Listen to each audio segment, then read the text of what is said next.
They've fought through hall after hall, trial after trial. Their bodies are worn, their energy is bleeding out. And just when they think they've finally reached the end, a single man steps out of the darkness. One man, no army, no illusions, just a skeletal figure holding a blood-red axe and an aura so overwhelming it makes 2 4-star Do Shengs go pale. But that's not even the most shocking part. Look closer at his forehead. Look closer. Welcome back to Cultivation Hub, and today, everything just got personal. Every legend is forged in fire. Welcome to Cultivation Hub, where we live every battle, feel every breakthrough, and never miss a single moment of the journey. Let's get into it. We pick up exactly where we left off, Xiao Yan's group surrounded by tens of thousands of flame slaves, with nothing but a massive stone gate standing between them and whatever lies ahead. And in true Xiao Yan fashion, they don't wait. They don't strategize for an hour. They hit it. Combined palm strikes from some of the most powerful cultivators alive crash into that gate simultaneously, and it explodes. Stone fragments scatter everywhere. The flame slaves freeze mid-pursuit like someone cut their strings, and Gun on High doesn't waste a single second.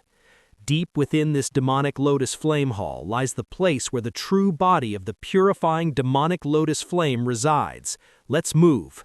And just like that, they're through. But what waits on the other side? Oh, it's not a reward. It's not a straight path to the finish line. It's another hall. And here is where Battle Through the Heavens does something really clever, because this section isn't just action, it's psychological pressure. Hall after hall, trial after trial, every single room looks almost identical, an ocean of milky white flame slaves standing in perfect silent formation, terrifying auras, zero emotion, just waiting. The only thing that changes? They keep getting stronger. By the third hall, Xiao Yan does the math, and what he finds is not comforting. Every single flame slave in the current hall is at the level of a Do Zun. Individually, manageable, but we're talking tens of thousands of them, with near-perfect coordination. That's not a battle anymore. That's a war of attrition, and they're fighting it with no rest, no recovery, no breaks. Even Xiao Yan Ancestor, an absolute powerhouse, has taken injuries. The others are holding together, but their faces tell the whole story. This place is not just testing their strength, it's grinding them down on purpose. And so Xiao Yan asks the question everyone is thinking. Elder Gu, at this rate, when will this ever end? Gu Nanhai's answer is honest, maybe brutally so. He explains that this entire space was constructed by the purifying demonic lotus flame over thousands of years. Every hall, every trial, every wave of flame slaves, it was all designed by something ancient and patient and almost impossibly powerful. And then Xiao Yan pushes further. Have your clan's ancestors been here before? Did they face the same trials? Yes, they did. But here's the gut punch. 1,000 years ago, those ancestors came here, and the purifying demonic lotus flame was injured after that encounter. It had been weakened. Now, after 1,000 years of recovery inside its own sealed realm, it hasn't just healed, it's stronger than it has ever been. That dream-ensnaring heavenly mist from last episode, the technique that trapped an entire city in centuries of illusion, the flame couldn't even do that 1,000 years ago. It learned that. It grew into it. Gu Nanhai says it with hesitation, like even he doesn't want to fully acknowledge what they're walking into. And Xiao Yan's response? He looks up at the towering ceiling, eyes flickering, and then he says, as calm as still water, "It seems the purifying demonic lotus flame is merely toying with us. Let's keep moving. Not panic, not despair, just clarity. That's why we ride with Xiao Yan." Another gate, another palm strike, another explosion of stone. And then the group steps through and stops. No flame slaves. The hall is enormous. The milky white flames still flicker at the edges, but the floor is empty. After hall of endless armies, the sudden silence is almost disorienting. Xiao An notices it immediately. Has the trial finally ended? Gunan Hai shakes his head slowly, and then everyone sees why. In the center of the hall, one figure, standing completely still, thin, almost skeletal, the kind of frame that makes you wonder how he's even standing. But the aura coming off him, it hits like a wall. 4-star Do Sheng. Gunan Hai and Xiyan, both 4-star Do Shengs themselves, actually tremble slightly when they feel it, because it's not just equal to them. It feels stronger, from a man who looks like he hasn't eaten in a century. That is terrifying. Gunan Hai spells it out. This is different from every flame slave they've faced before. The others, completely controlled puppets, no thought, no will, just the purifying demonic lotus flame wearing a body. This one has his own consciousness, his own autonomy. He chooses to fight. He wants to fight. And Gunan Hai believes this is it, the final trial. Beat this man, and they reach the true body of the purifying demonic lotus flame. Xiyan, exhausted and completely done with this place, looks at Gunan Hai with the most unbothered expression imaginable and says, "The two of us will handle this. Let's end it quickly. I'm getting sick of this place." I love Xiyan. The group fans out, surrounding the gaunt figure. Xiyan and Gunan Hai step to the front. The gaunt man's eyes open. He doesn't speak. Nobody speaks.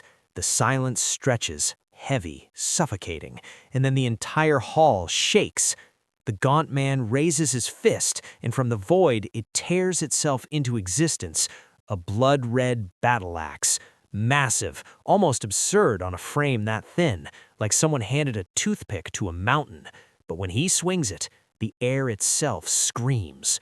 Boom! 3 4-star Do Sheng level forces collide at the center of the hall, and the shockwave that erupts is so violent it forces everyone else to retreat. Just the aftershock of that clash is enough to push Xiao Yan's entire group back. And here's what makes this fight special. He doesn't retreat, not even slightly. 2-on-1, 2 4-star Do Shengs pouring everything into their assault, and the gaunt axe wielder stands his ground, that massive weapon dancing like a raging storm in his hands. Slowly, gradually, they push him into a disadvantage. But every single time he counterattacks, every single time that blood-red axe finds an opening, Xiyan and Gunan Hai are forced into desperate positions. 1-on-1, either of them would lose. Let that sink in. The battle reaches its peak.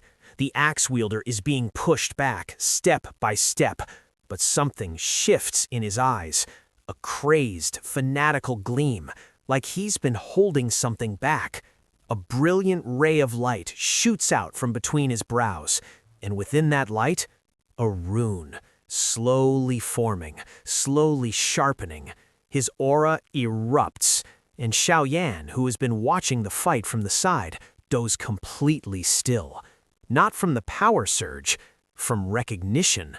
Because that mark on the man's forehead, Xiao Yan knows it. He has worn it himself.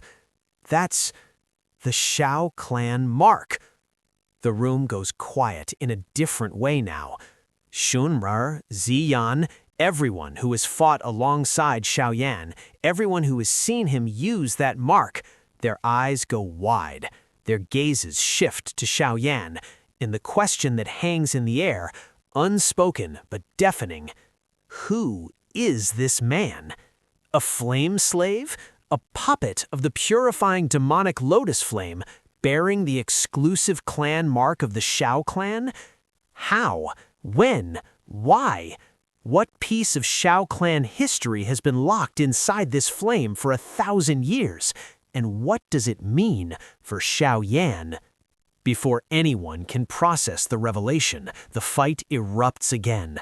The Xiao Clan mark blazes, the gaunt man's power surges to a new level, and he swings. The axe comes down on Xiyan and Gunan Hai's energy barrier with everything he has. The barrier shatters. Both of them get blasted backward like they weigh nothing. 2 4-star Do Sengs ragdolled. And the man doesn't stop. He's already moving, already above them, axe raised, about to finish it. And then Xiao Yan moves. No hesitation, no calculation, no strategy. Just a flash, and suddenly he's standing between the falling axe and the two people it's about to crush. His teeth are clenched, his eyes are blazing, and on his own forehead, the Xiao Clan mark flares to life. Two descendants of the same bloodline, one as the attacker, one as the shield, and between them, 1,000 years of history that nobody fully understands yet. This is everything. And that's where we stop.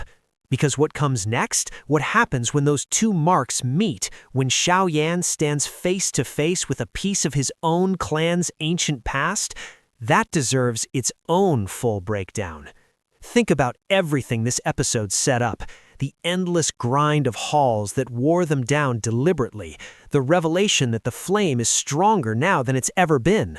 A final guardian who isn't just a puppet, who thinks, who chooses, who fights with his own will, and a bloodline connection that nobody saw coming. The Purifying Demonic Lotus Flame has been building this for 1,000 years.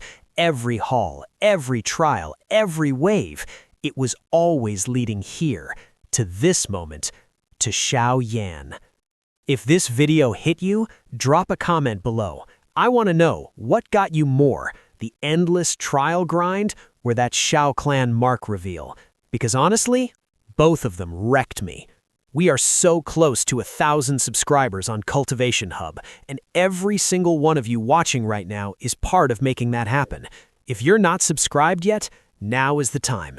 Join the family. Like the video if Xiao Yan stepping in front of that axe hit you the way it hit me, and I'll see you in the next one.